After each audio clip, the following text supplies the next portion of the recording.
E hoje nós vamos falar sobre Deus e Espírito Santo. Essa é a sequência aí da nossa declaração de fé.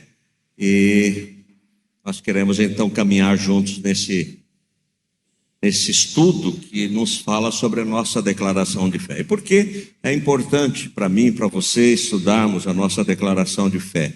Na verdade, alguns pastores, eles defendem que essa declaração de fé, que é de 1986, se não me engano, tem uma anterior a essa, que é ainda mais raiz. Essa já foi, de alguma maneira, trabalhada na questão de algumas realidades, algumas verdades aí, ou de uma adaptação àquilo que nós temos vivido. Então, essa foi preservada porque havia um movimento no meio batista de algumas reinterpretações, né, a respeito das verdades contidas aqui, não é? Mas a gente vive um desafio muito grande de manter o foco naquilo que nós batistas defendemos, cremos, e de todo um movimento que se coloca como algo que precisa ser renovado, algo que precisa ser mudado, né? Algo que precisa ser novamente contemporaneizado, né? Outro dia alguém perguntou assim para mim: pastor, o senhor não vai pintar a igreja de preto, né? Eu disse que não, não, pelo menos eu que nasci no século passado, né, não consigo entender isso, mas há hoje uma ideia de que as igrejas elas precisam de alguma maneira atrair pessoas, e alguém traz esse ensino de que se você pintar a igreja de preto, isso talvez mostre aí uma maneira de chamar a atenção e de trazer pessoas.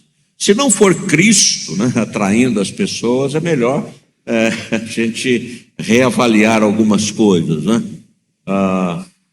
E vemos realmente o ensino bíblico. Então, nesse quesito aí, a gente está um pouco desatualizado, né? Mas me parece que estar desatualizado é algo que realmente nós devemos, como igreja, defender. Deus e Espírito Santo. As referências bíblicas identificam o Espírito Santo como Deus. A verdade bíblica revelada é que há um só Deus que se fez conhecer, Criador e sustentador do universo. Um Deus trino que nos foi revelado como Deus Pai, Deus o Filho e Deus o Espírito Santo. Trindade é a maneira tríplice de Deus existir.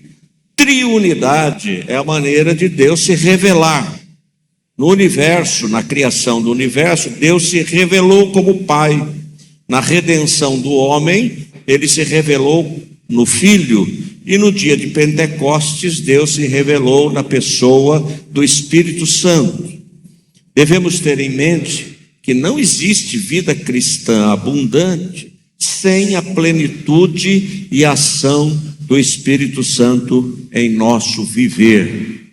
Há algumas verdades bíblicas que você crê ou não crê. Não há na nossa capacidade humana, mental, de entendermos essas manifestações de Deus.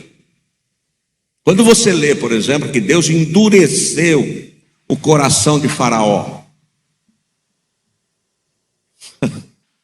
mas foi Deus que endureceu? Foi.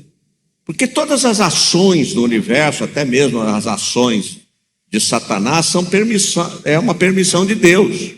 Deus permitiu que Jó passasse por aquilo que ele passou. Mas como? Você tem que crer. Você aceita.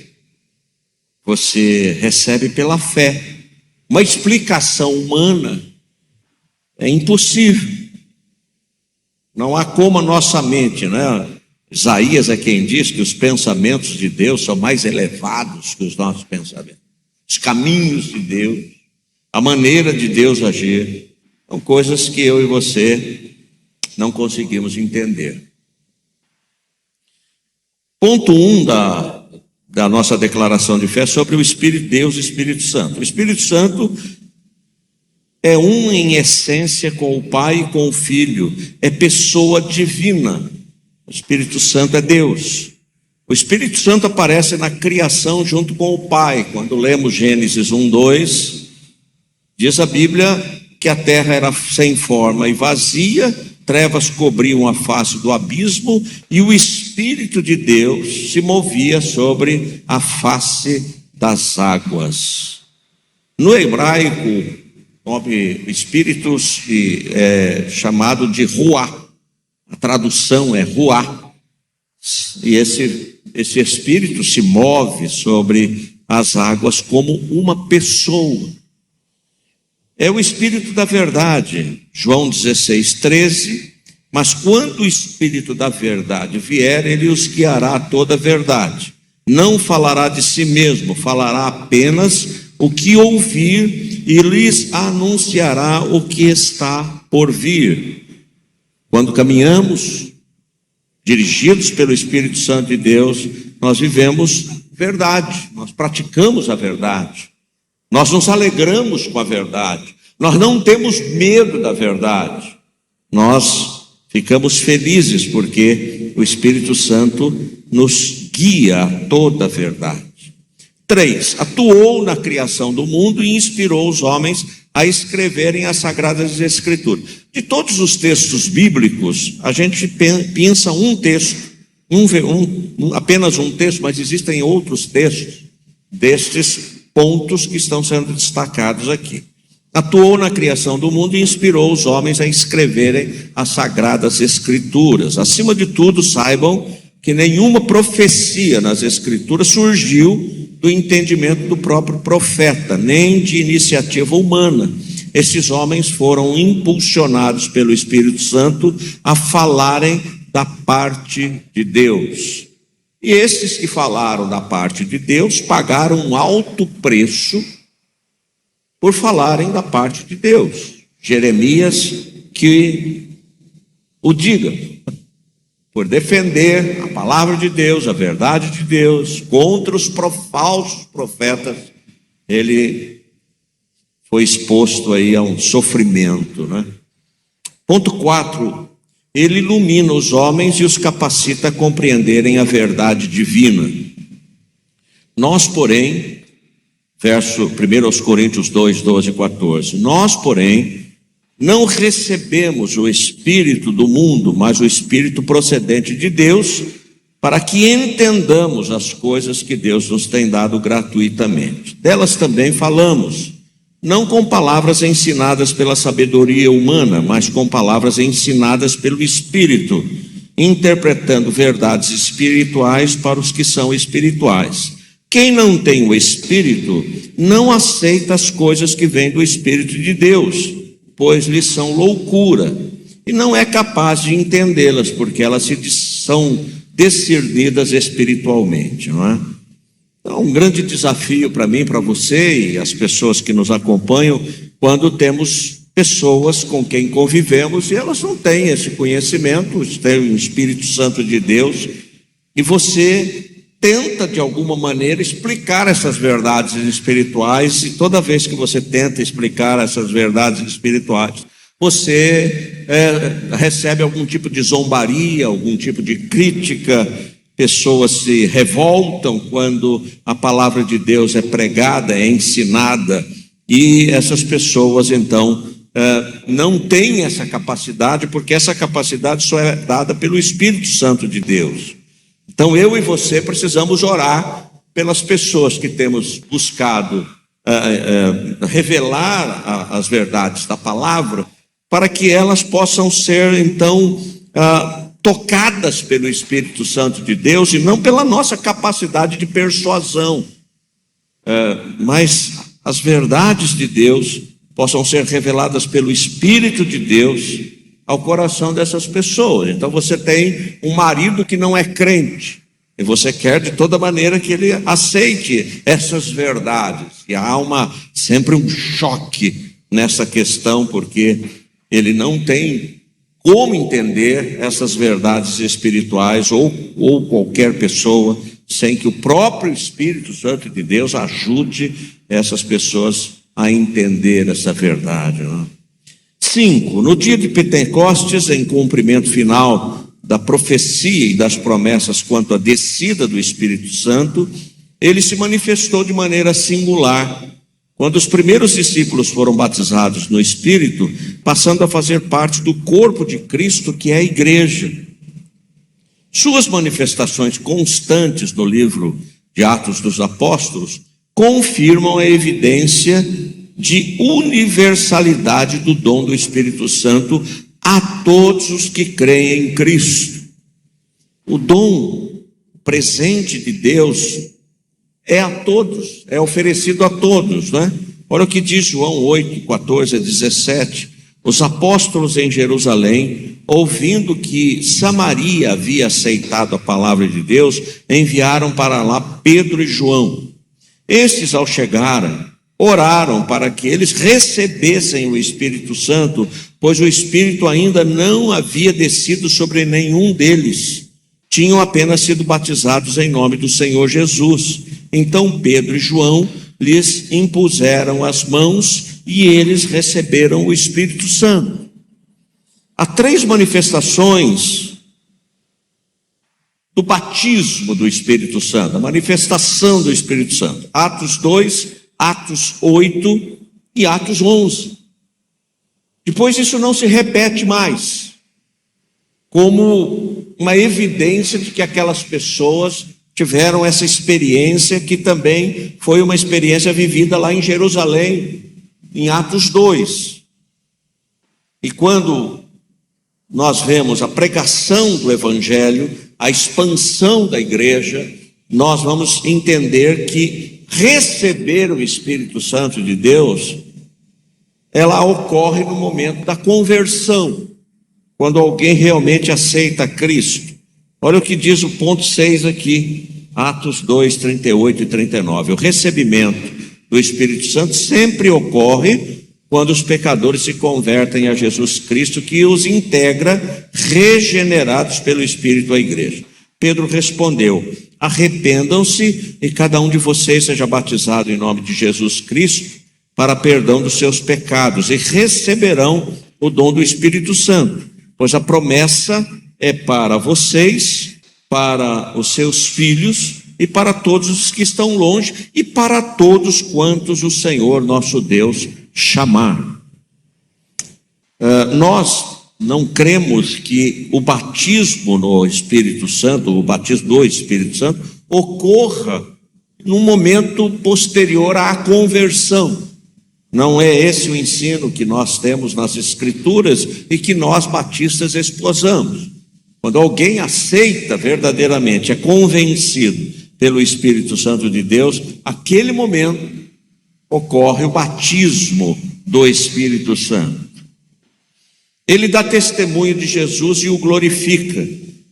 O texto está em João 16, 13 e 14. Mas quando o Espírito da verdade vier, ele os guiará a toda a verdade. Não falará de si mesmo, falará apenas o que ouvir, e lhes anunciará o que está por vir. Ele me glorificará, pois receberá do que é meu e o tornará conhecido a vocês. Convence o mundo do pecado, da justiça e do juízo. João 16, 8 a 11. Quando ele vier, convencerá o mundo do pecado, da justiça e do juízo. Do pecado, porque os homens não creem em mim. Da justiça, porque vou para o Pai, e vocês não me verão mais. E do juízo, porque o príncipe deste mundo já está condenado. Ele opera a regeneração do pecador perdido, Romanos 8, 9 a 11. Entretanto, vocês não estão sob o domínio da carne, mas do Espírito, se de fato o Espírito de Deus habita em vocês. E se alguém não tem o Espírito de Cristo, não pertence a Cristo. Mas se Cristo está em vocês, o corpo está morto por causa do pecado, mas o Espírito está vivo por causa da justiça. E se o Espírito daquele que ressuscitou Jesus dentre os mortos habita em vocês, aquele que ressuscitou a Cristo dentre os mortos também dará vida aos seus corpos mortais por meio do Espírito que habita em vocês. Novamente, esse texto de Romanos 8, nos mostrando que não existe a possibilidade de alguém ser um crente convertido, alguém realmente que experimentou o novo nascimento, sem que o Espírito Santo de Deus opere na vida dessa pessoa. Algumas pessoas, elas aceitam a Cristo, elas são inseridas na igreja, elas se batizam e imaginam que precisam ser batizadas pelo Espírito Santo. E aí há uma busca das pessoas para que sejam batizadas no Espírito Santo. E algumas igrejas identificam que alguém que é batizada no Espírito Santo é alguém que fala em línguas, é alguém que manifesta os dons espirituais, mas um que ganha evidência nesse contexto é o dom de línguas. E há muitas pessoas que sofrem muito com a ideia de que elas ainda não foram batizadas no Espírito. E elas buscam isso, elas desejam ser batizadas. É como se existisse um crente de segunda categoria, né? E aí o apóstolo Paulo diz: entretanto, vocês não estão sob domínio da carne, mas do Espírito, se de fato o Espírito de Deus habita em vocês. Se alguém não tem o Espírito de Cristo, não pertence a Cristo. Ou você tem o Espírito Santo na sua experiência de conversão, de ter realmente entendido que a ira de Deus foi derramada sobre Jesus, para que eu e você pudéssemos ser livres da ira de Deus através da morte de Cristo na cruz, ou não somos salvos. Simples assim. Não existe essa possibilidade, né? Eu estava vendo um dia na rádio o pastor dizendo que ele ia ensinar algumas pessoas a falar em línguas. Era um treino que precisava ser feito, não é? Eu não estou de maneira alguma dizendo que não creio nas manifestações do Espírito Santo de Deus. Eu tenho um pastor amigo, ele disse que algo extraordinário aconteceu com ele quando ele viajou para um país que ele não dominava aquele idioma, e lá ele ia se encontrar com o intérprete. E eu não sei o que aconteceu com o intérprete não chegou. E ele estava lá, e o pastor da igreja disse: você prega você. E ele falou: eu vou pregar na minha língua, no português. Ele falou assim: pode pregar. E ele começou a pregar, e o pessoal todo prestando atenção nele, atento ao que ele estava falando. E num determinado momento lá do culto, chegou o intérprete. E chegou esbaforido para aquele momento, e alguém disse: não, nós estamos entendendo o que ele está falando. Nós estamos entendendo. Dom de línguas. O que é isso? É você falar num idioma e alguém entender o que você está falando num outro, e que não tem a capacidade de entender o seu idioma. Toda vez que ele falava isso, ele se emocionava, né? Ele dizia: poxa, pastor, que coisa extraordinária o Espírito Santo de Deus. E aquele povo estava olhando para mim, mas eu não sabia se eles estavam realmente entendendo o que eu estava falando. E ao final, todo mundo veio testemunhar que entendeu perfeitamente o que ele pregou.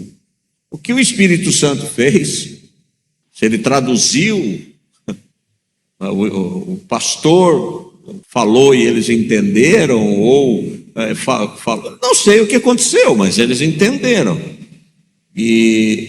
Então o Espírito Santo habita em nós. Se verdadeiramente somos salvos, somos filhos de Deus, o Espírito Santo habita em mim e você.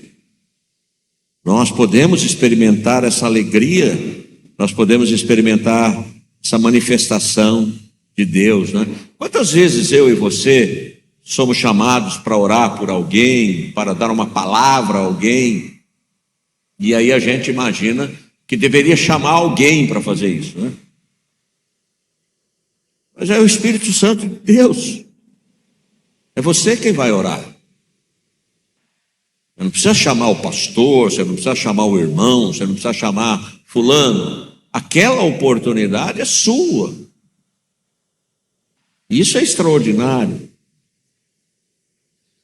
Verso 10, o ponto 10, sela o crente para o dia da redenção final. Não entristeçam o Espírito Santo de Deus, com o qual vocês foram selados para o dia da redenção. Não entristeçam. Paulo, lá em Efésios, capítulo 4, verso 30, ele está falando para nós, igreja, estamos atentos, porque algumas ações, algumas coisas que nós praticamos, que nós muitas vezes repetimos na nossa vida, não é? Nós já deveríamos ter vencido, não? Ele diz aí, não é? Por isso, abandonai a mentira, e cada um fale a verdade com o seu próximo, pois somos membros uns dos outros. Quando sentirdes raiva, não pequeis, e não conserveis a vossa raiva até o pôr do sol. Interessante que Paulo diz que nós não temos sangue de barata. Nós temos sim esses sentimentos no nosso coração. Ficamos irados, revoltados, nos assustamos conosco mesmo.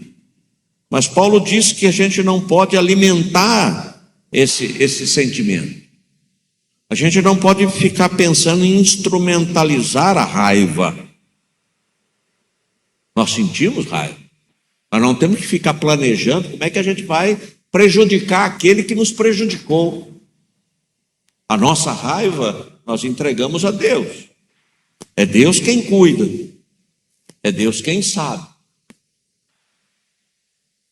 Parece que nós temos vivido um tempo hoje na igreja em que nos esquecemos desses ensinamentos, né? Parece que nós estamos nos especializando mais na raiva, no ódio, no ressentimento. Crentes que reagem impulsivamente, né? Diante de alguma postagem, diante de alguma palavra. Paulo diz assim, não instrumentalizem a ira, não deis lugar ao diabo, né? Aquele que roubava não roube mais, pelo contrário, trabalhe fazendo com as mãos o que é bom, para que tenha o que repartir com quem está passando necessidade. Não saia da vossa boca nenhuma palavra que cause destruição, mas só que seja boa para a necessária edificação, a fim de que transmita graça aos que a ouvem. Não saia da vossa boca, não saia da vossa tecla, não saia da sua rede social, né?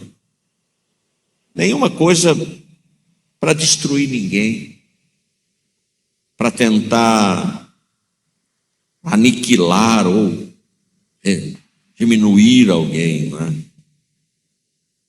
Paulo diz que a gente deve falar coisas para edificação.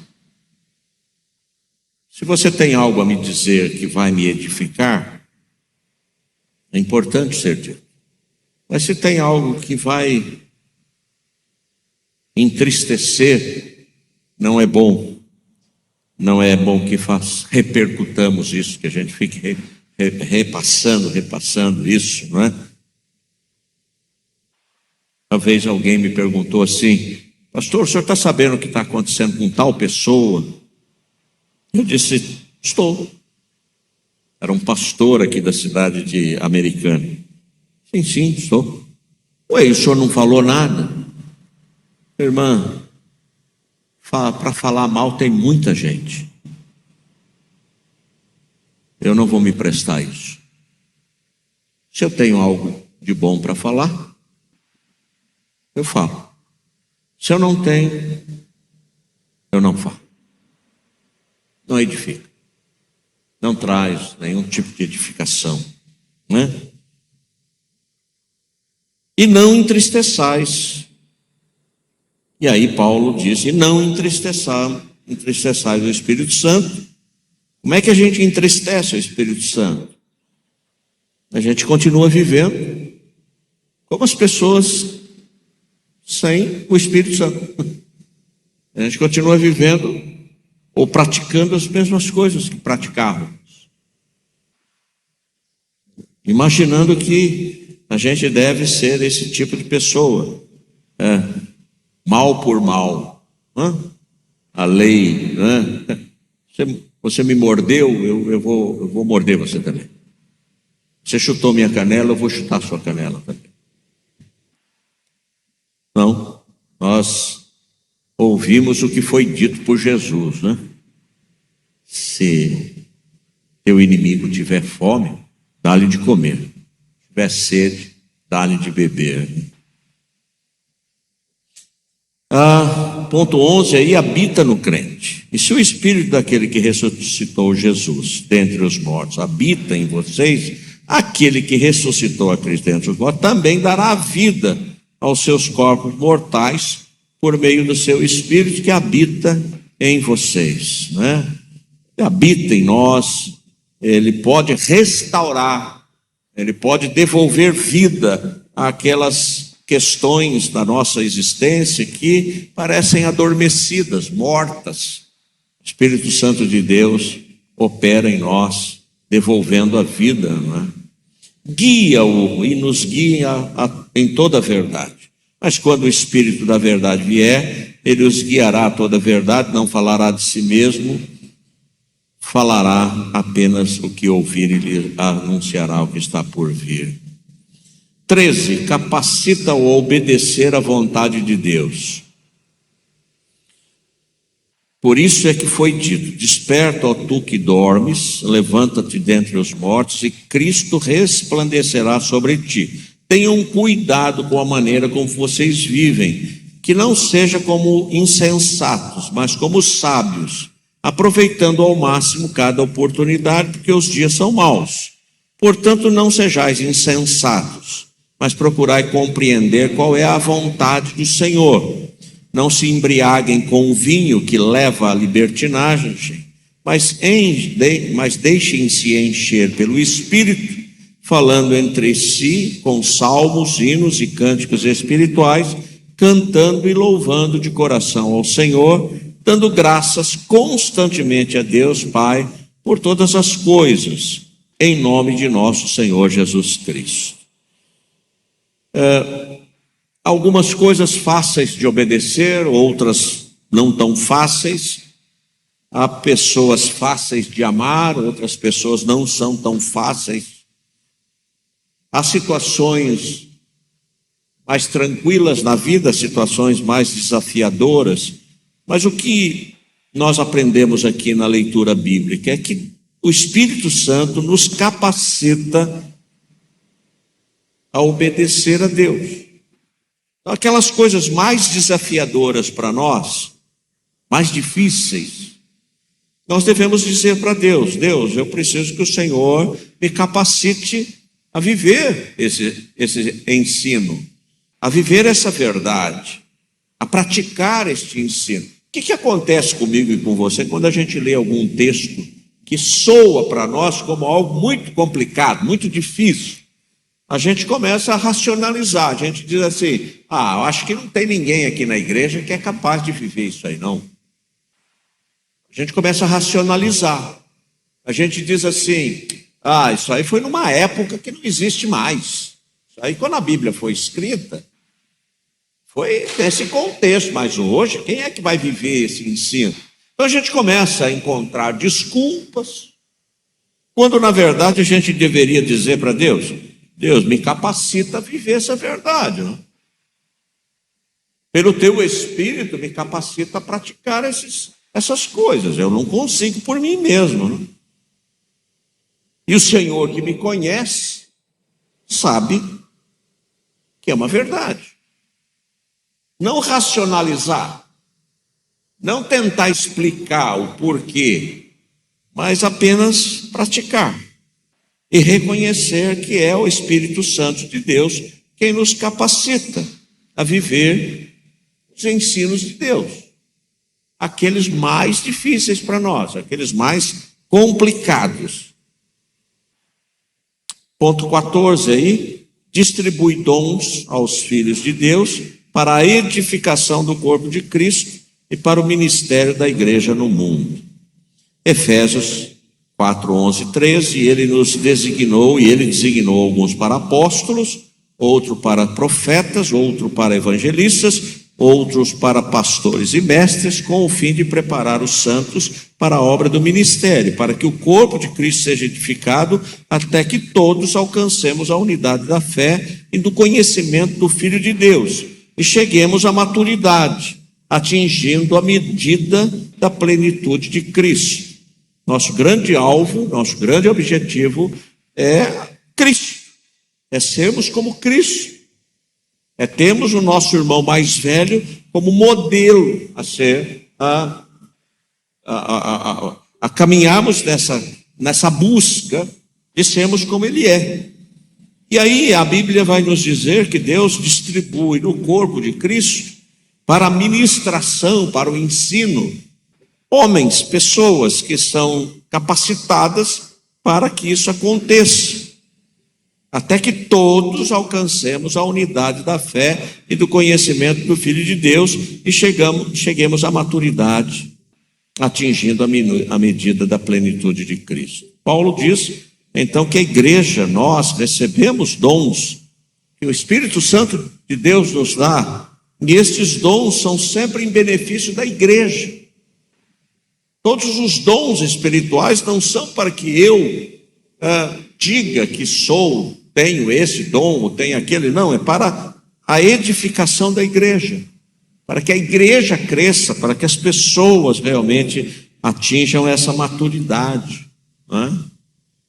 Interessante que às vezes nós encontramos pessoas que têm recebido de Deus uma capacitação, um dom, mas guardam para si, mas não permitem que esses dons sejam usados para a igreja, para a edificação da igreja.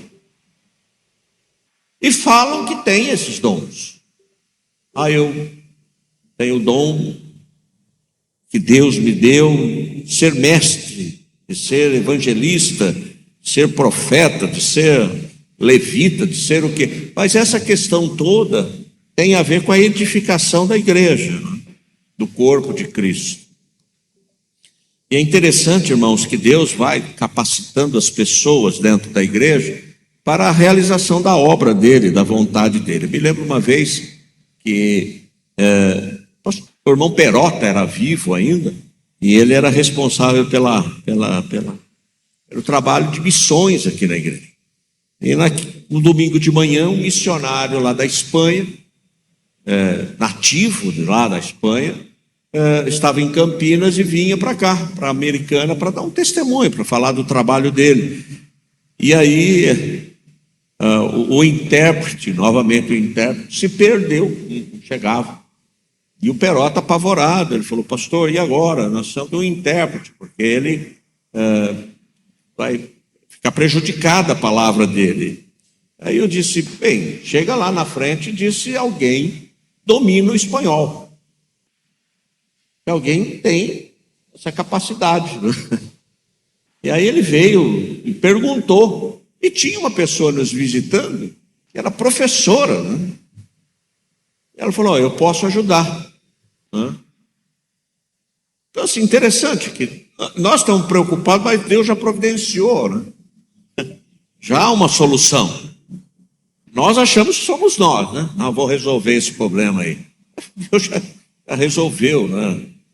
Nós é que precisamos crer nessa ação de Deus que conduz a igreja, que conduz a história. Somos nós, não, irmãos. A gente fica nessa angústia aí de achar que somos nós. Né? Se eu morrer, quero ver o que vai acontecer. Vai melhorar, só isso. Vai melhorar. Né? Eu quero ver Se eu morrer, como é que vocês vão se virar aqui? Rapaz, melhora, não é? A mulher diz para o marido assim: eu quero ver o que vai acontecer com você se eu morrer. Melhora. Como também o homem. Se o homem morrer, a mulher melhora. A igreja melhora tudo, né? Porque é Deus. Ponto 15 aí: sua plenitude e seu fruto na vida do crente constituem condições para uma vida cristã vitoriosa e testemunhante. Atos 1:8: mas receberão poder quando o Espírito Santo descer sobre vocês e serão minhas testemunhas em Jerusalém e em toda a Judéia e Samaria. Irmãos, a igreja de Jerusalém experimenta o batismo, a manifestação do Espírito Santo. A igreja de Jerusalém testemunha o movimento que acontece ali. Há conversões, pessoas que realmente ouvem a palavra de Deus e se convertem. Mas a igreja de Jerusalém ficou ali, olhando um para o outro, querendo de alguma maneira dizer: bom estarmos aqui. Aí acontece Atos 8:1. Quando a igreja não obedece a Atos 1:8, Deus manda Atos 8:1. No mesmo dia levantou-se grande perseguição contra a igreja que estava em Jerusalém. Todos, exceto os apóstolos, foram dispersos pelas regiões da Judéia e de Samaria.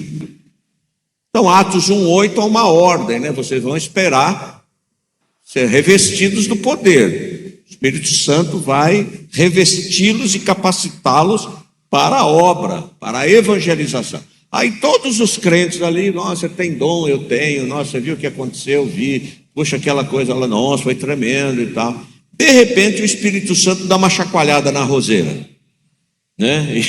E Deus começa a espalhar brasa para todo lado. A crentaiada toda saiu correndo e espalhou o evangelho. Então tem esse negócio assim. Deus te capacita, Deus nos capacita, Deus nos dá condições, Deus providencia os meios. Mas se a gente fica olhando muito assim: ah, que beleza, nossa, nós estamos, né? Você viu? Aí vem Atos 8:1. Tem um espalha-brasa.